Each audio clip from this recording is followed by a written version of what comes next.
Sahih al-Bukhari 1171. Narrated Mujahid. Somebody came to the house of Ibn Umar and told him that Allah's Messenger had entered the Kaaba.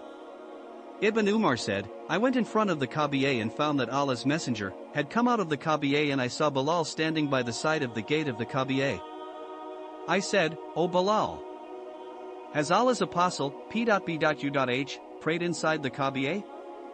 Bilal replied in the affirmative. I said, where did he pray? He replied, he prayed between these two pillars, and then he came out and offered a 2-rakat prayer in front of the Kaaba. Abu Abdullah said, Abu Huraira said, the Prophet P.B.U.H. advised me to offer 2 rakat of duha prayer to be offered after sunrise and before midday. Itban bin Malik said, Allah's Messenger P.B.U.H. and Abu Bakr came to me after sunrise, and we aligned behind the Prophet P.B.U.H. and offered 2 rakat. Sahih al-Bukhari 1173. Narrated Ibn Umar. I offered with the Prophet 2 rakat before the Zuhr and 2 rakat after the Zuhr prayer, 2 rakat after Maghrib, Isha, and the Jumu'ah prayers. Those of the Maghrib and Isha were offered in his house.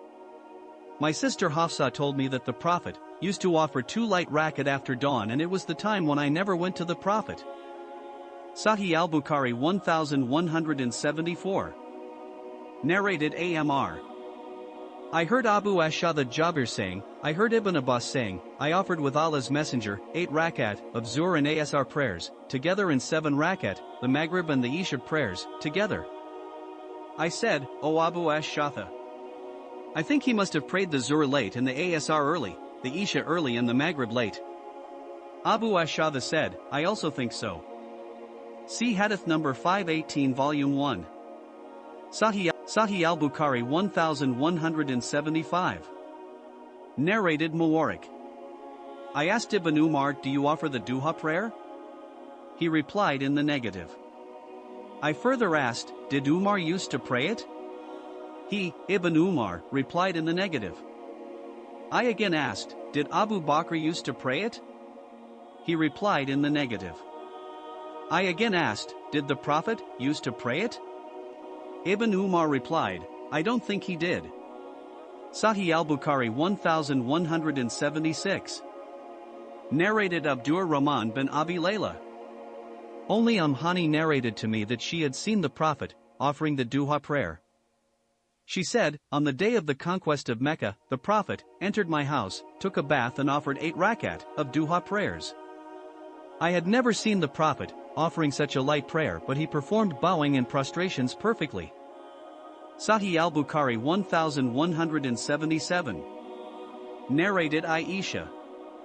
I never saw the Prophet offering the duha prayer, but I always offer it. Sahih al-Bukhari 1178. Narrated Abu Huraira. My friend, the Prophet, advised me to do 3 things, and I shall not leave them till I die. These are, to fast 3 days every month, to offer the duha prayer, and to offer WITR before sleeping. Sahih al-Bukhari 1179. Narrated Anas bin Sirin. I heard Anas bin Malik al-Ansari saying, an Ansari man, who was very fat, said to the Prophet, I am unable to present myself for the prayer with you. He prepared a meal for the Prophet and invited him to his house. He washed one side of a mat with water, and the Prophet offered 2 rakat on it. So-and-so, the son of so-and-so, the son of Al-Jarid, asked Anas, did the Prophet used to offer the duha prayer? Anas replied, I never saw him praying the duha prayer except on that day. Sahih al-Bukhari 1181. Narrated Ibn Umar.